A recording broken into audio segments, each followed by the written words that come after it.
Yesterday we started creating a poster for David Gonzalez, who is a alumni of our school, also a real estate agent in our community. Here is Autumn's. Here we've got a great example from Lissandro's. Here is Brandon's, which is a nice start. And then Kimberly was working on an alternative poster, which I appreciate. These four students, in addition to Najee and Amanda, are the only students to submit work yesterday.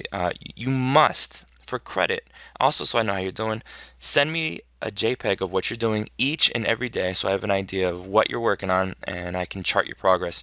So here we've got Autumn's, and what I'm thinking about as I look at these is we want to sort of portray this gentleman in a really professional light, we'll say. So what I know is that typically real estate aid ads are a little bit more formal than some of the sort of creative, not creative, but exciting images that we've done in the past. So, for example, here's an advertisement for someone who works for Century 21. Let's find another one. Here's another simple one. This doesn't look too far from what we're working on. And here we go. Matthew Defid. It shows him in a flattering light. There's text variation. We've got an image in the background.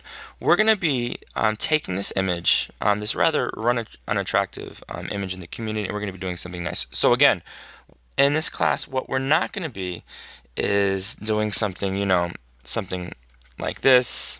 Let's do a little. And then say, Mr. Droz, I like this. I think that this looks good. I think that this enhances the image. I'm not so sure that this is the look that we're going for. We want to think about our audience and portray that appropriately. Second, when we're thinking about font size, specifically for the text, we're going to want to use text size appropriately. So in your email, you're going to find the text. Nice and big, we're going to put Regal Homes Realty because that's the most important information, yes? So let's make that sort of a substantial size anywhere on the page, but that's going to be 3 to 4 times bigger than any other text because that's what we're branding. We know that we need to include his name, maybe that size right there. We can include the contact information. The cell phone numbers, the fax, the email, the website, which doesn't even work. Maybe sort of discreetly in the lower left-hand corner so that it's not taking up too much real estate space. We're also going to include, okay, we've got this really nice slogan that he's quite fond of. You can also put that somewhere.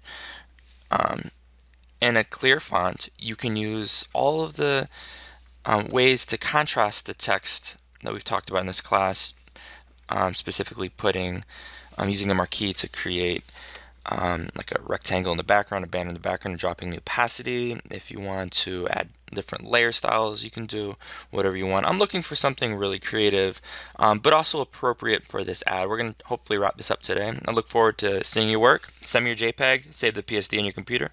Good luck.